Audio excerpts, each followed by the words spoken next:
Menteri Sosial Tri Risma hari ini membeberkan alasannya memaksa penyandang tunarungu berbicara di depan umum. Menurut Risma, yang ia lakukan semata untuk memastikan alat bantu dengar bantuan kementeriannya berfungsi dengan baik.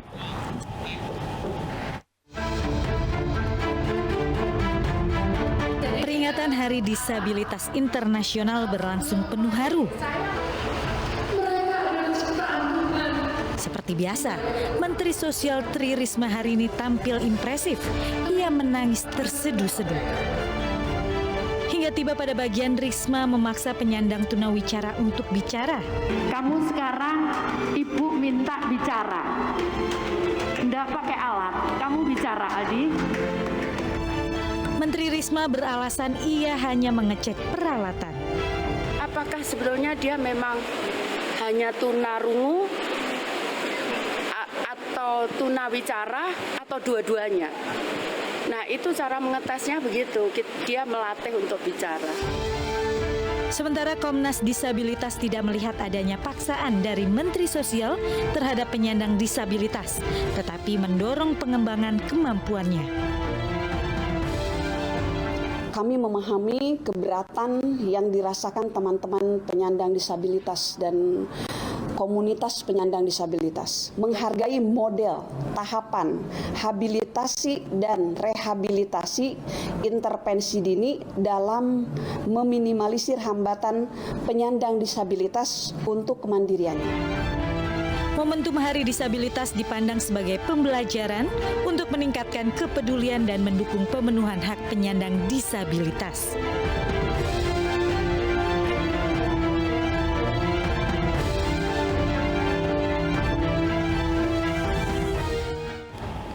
Apa pelajaran yang bisa kita petik dari peringatan Hari Disabilitas Internasional tersebut? Saya sudah bersama dengan staf khusus Presiden Angki Yudhistira. Selamat malam. Selamat malam Pak Latif. Jarak kita 2 meter, jadi kita nggak usah pakai masker, nggak apa-apa ya? Iya, nggak apa-apa. Ya, oke, baik. Tadi kata Ibu Risma, dia tidak memaksa, tapi sebenarnya mau mengecek peralatan. Apa pelajaran penting yang bisa kita tarik dari perlakuan Ibu Risma tersebut?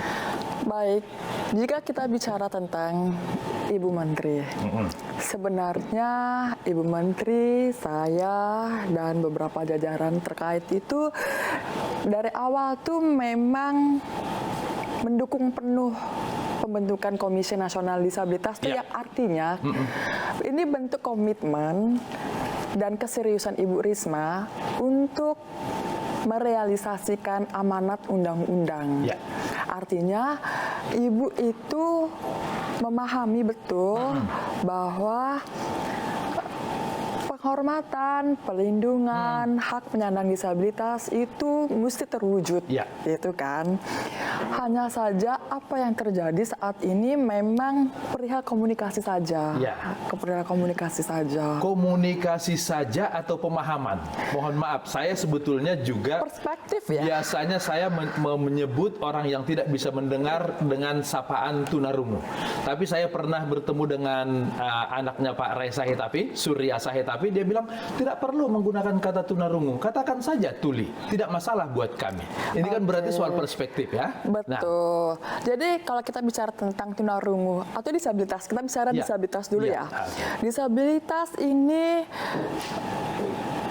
jumlahnya berdasarkan BPS BPS Susenas 2018 itu ada 30 juta jiwa. Kan besar banget. Ragam disabilitasnya banyak. Penyandang disabilitas sensorik, motorik, intelektual, mental, ganda. Ya kan? Masing-masing itu punya kebutuhannya masing-masing. Jadi punya masalah masing-masing. Untuk disabilitas ini juga ada dari lahir dan tidak dari lahir. Kalau Pak Latif tadi bilang bicara tentang Surya Sahitapi itu dari lahir dan banyak teman-teman disabilitas rungu, tuli itu dari lahir. Kalau berbicara tentang saya yang tidak dari lahir. Jadi saya ini menggunakan alat bantu, sebentar saya lihatkan. Alat bantu, nih, alat bantu yang dilihat. Tapi ini memang belum terlalu maksimal, sehingga ini juga dibutuhkan teknologi. Nah, teman-teman penyandang disabilitas tuli itu kan beda-beda ya karakteristiknya dengan keunikannya masing-masing. Ada yang menggunakan bahasa isyarat untuk komunikasi, ada yang menggunakan lihatan gerakan bibir, dan terakhir teknologi yang adaptif. Nah, dan itu tergantung dari kebutuhan teman-teman penyandang disabilitas itu. Artinya ada linguisism, kebutuhan orang untuk berkomunikasi dengan yang lain itu bermacam-macam. Itulah yang kemudian dibutuhkan oleh kawan-kawan penyandang disabilitas, pengertian dari orang lain yang non-difabel terhadap mereka. Nah, belajar dari kasus Ibu Risma, kalau kita bilang dia tidak peduli, toh dia membentuk Komnas Disabilitas. Artinya sebetulnya peduli. Pemahaman dan kemudian penerapannya ini bagaimana selama ini? Nah, sebenarnya ini kita bicara tentang sosialisasi dan advokasi. Banyak banget perspektif stigma penyandang disabilitas yang bahkan di seluruh Indonesia itu belum paham betul bagaimana penyandang disabilitas secara keseluruhan dengan kebutuhannya masing-masing, karena begitu banyak itu kan. Makanya sebenarnya dari pemerintah pun kalau dilihat dari dulu kok susah banget sih pergerakannya, kok negara kok tidak hadir gitu kan. Nah, ketika saya ditarik menjadi staf khusus Presiden Bapak tahun 2019, Bapak Presiden itu bertanya gitu, apa yang negara sebaiknya lakukan untuk disabilitas? Yang pertama sudah pasti kebijakan, ya kan?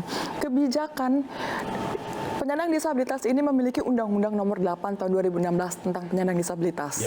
Nah, apa peran pemerintah? Nah, pemerintah ini peraturan turunannya melalui peraturan pemerintah dan peraturan presiden.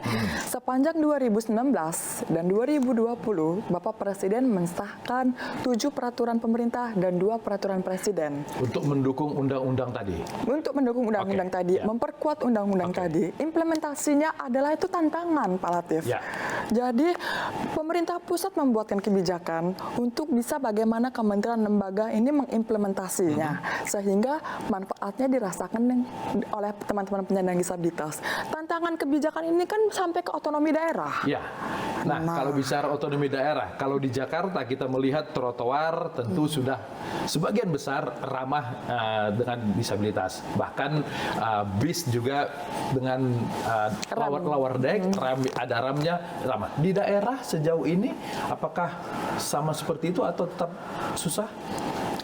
Jauh dari yang namanya ramah terhadap disabilitas. Ini karena kebijakannya atau anggarannya yang kebijakan ini kan baru 2019, 2020, sekarang 2021. Ya kan? Yang pertama ini memang pentingnya advokasi sih. Makanya kita bicara tentang Komisi Nasional Disabilitas yang diresmikan dan dilantik sama Bapak Presiden tanggal 1 Desember kemarin. Pak, ayo Pak, kita segera merealisasikannya ini karena ini urgent banget. Karena kenapa? Karena fungsi dan tugasnya ini adalah memonitor, mengadvokasi, mengevaluasi seluruh peraturan pemerintah yang ada. Supaya apa? Supaya programnya ini tepat pada masyarakat. Dan penyandang disabilitas, organisasi, masyarakat, dan lain sebagainya ini punya wadah kemana kritik, saran, dan yang ingin disampaikan. Meminta bantuan juga tentu saja bisa ke Komnas itu. Baik, 4 dari 7 anggota komisioner Komnas Disabilitas adalah kaum disabilitas. Itu merupakan capaian yang sangat hebat di masa pemerintahan ini. Kalau melihat jawabannya Komnas tadi, saya berharap mereka memprotes sikap Ibu Risma. Karena kemarin di panggung, salah satu anak difabel itu langsung memprotes. Tapi sikap mereka sepertinya itu tidak terlalu memprotes. Padahal kita mengharapkan mereka melakukan advokasi. Angki melihatnya bagaimana? Ini mereka baru 2 hari bertugas. Iya kan? 2 hari bertugas. Nah, mensukseskan Komisi Nasional Disabilitas ini adalah kalau kita bilang pentahelix collaboration antara government, pemerintah, government pemerintah sama government, masyarakat, akademis, terus masyarakat dan kami media, komunitas, organisasi pelaku usaha, sama media itu bersatu padu. 5 kolaborasi ini. Nah, visioner ini, mereka ini kan berusaha mensinergikan secara seimbang. Mensinergikan secara seimbang. Dan apa yang terjadi 2 hari ini kan mereka masih terkaget-kaget sebenarnya. Masih jet lag gitu ya. Masih jet lag. Yang tadinya mereka itu adalah organisasi, tiba-tiba berada menjadi pejabat juga gitu. Dan ini ada di mana jet lag gitu. Jadi sebenarnya bukan berarti mereka mau mencari aman, tidak. Hanya sedang mempelajari sinergitas kolaborasi itu. Saya tentu ingin kita mengambil hikmah dari kejadian itu supaya kemudian semua orang mulai dari menteri sampai ke bawah. Jangan sampai orang bilang menteri saja tidak peduli dengan kaum difabel. Maksudnya bukan tidak peduli, tidak bisa berkomunikasi atau memahami. Bagaimana kemudian yang harus kita lakukan step by step? Nah, baik, ini kan sebenarnya kita selalu berupaya untuk menghormati apapun dan bagaimanapun teman-teman disabilitas berinteraksi dengan lingkungannya, ya kan. Sebenarnya ini menjadi pelajaran dan masukan juga buat saya ketika berada di mensupport pemerintah ini untuk advokasinya juga gitu. Maka atas nama pemerintah pun juga kami memohon maaf dengan apa yang terjadi saat ini. Memohon maaf penuh kepada teman-teman penyandang disabilitas, maaf penuh juga kepada teman-teman organisasi karena memang membutuhkan waktu untuk advokasi lebih kencang. Makanya dari itulah fungsinya teman-teman komisioner ini supaya yuk kita bekerja bersama nih untuk mewujudkan Indonesia lebih ramah. Baik. Terkait dengan sebenarnya Angki lebih nyaman disebut disabilitas atau difabilitas? Mana yang lebih enak? Sebenarnya kalau kita bicara tentang terminologi, berdasarkan undang-undang, terminologinya adalah disabilitas. Disabilitas. Dibanding dengan different ability. Itu bagus, itu sangat bagus sekali. Saya juga suka dengan pernyataan itu. Karena abilitasnya berbeda, bukan berarti kemudian saya tidak punya abilitas. Kalau dis kan saya tidak punya. Berbeda juga enggak. Ini hanya terminologi saja sih. Tapi bukan, saya juga nggak mau dibilang cacat dong. Karena kan saya bukan barang rusak yang tidak bisa diperbaiki. Artinya sebetulnya kita sama-sama, cuman kita ada di dua term yang berbeda begitu kan harusnya. Sebenarnya itu hanya terminologi, tapi kata kuncinya ini adalah bagaimana kita bisa memandang bahwa potensi penyandang disabilitas itu di balik keterbatasannya itu memiliki kelebihan. Nah, terminologi disability, difabel menurut aku itu adalah terminologi yang disesuaikan dengan kebutuhannya masing-masing. Tapi bagaimana potensi kita bisa dimaksimalkan, di-upskilling gitu. Supaya apa? Supaya untuk mewujudkan Indonesia yang lebih ramah disabilitas kan dimulai dari partisipasi penyandang disabilitasnya itu sendiri. Kan? Sehingga kita bisa mewujudkan kolaborasi, yuk sama-sama kita bergandengan tangan. 30 juta. 30 juta. Kalau 250 berarti lebih dari 10% warga kita. Itu warga yang sangat besar. 12%. Sebelum menjadi SKP, Angki punya disabilitas enterprise. Punya social enterprise. Artinya sebetulnya menginginkan kelompok teman-teman kita disabilitas ini bukan orang yang dikasihani, tapi justru diberdayakan. Apakah pemerintah atau termasuk juga di daerah, mungkin kalau di pusat berbeda, bisa digerakkan bersama-sama untuk satu kekuatan bahwa kita harus memberdayakan kawan-kawan ini, bukan kita kasihani. Betul. Kita bicara tentang peraturan pemerintah nomor 70 tahun 2019. Peraturan itu mencakup tentang rencana induk penyandang disabilitas. Itu isinya ada 7. Yang pertama, pendataan. Ya kan, pendataan kita ini harus dibereskan, gitu kan, karena supaya kita tahu profilisasinya, Pak, penyandang disabilitas seperti apa. Kedua, ini adalah pendidikan, pendidikan sekolah luar biasa, sekolah inklusif sampai sekarang pun belum selesai juga. Nah, ketiga ini adalah hak keadilan. Kita masalah hak asasi manusia ini terus bertumpuk-tumpuk untuk penyandang disabilitas. Terus hak politik tentunya ya. Terus abis itu kemandirian dan kemandirian penyandang disabilitas. Itu akan terwujud apabila fasilitas dan aksesibilitasnya terwujud, ya kan. Lalu berikutnya kita bicara tentang ekonomi inklusif. Ya. Bagaimana kemampuan penyandang disabilitas usia produktif itu bisa bekerja di perusahaan, baik pemerintah ataupun swasta ataupun BUMN, dan untuk kemampuan vokasi menjadi UMKM. Dan terakhir adalah kesehatan. Jadi peran pemerintah ini, bagaimana semua ini diinklusifkan dengan program besar dari pemerintah. Ya. Gitu. Dari yang 7 itu, yang masih jauh, yang mana? Semua.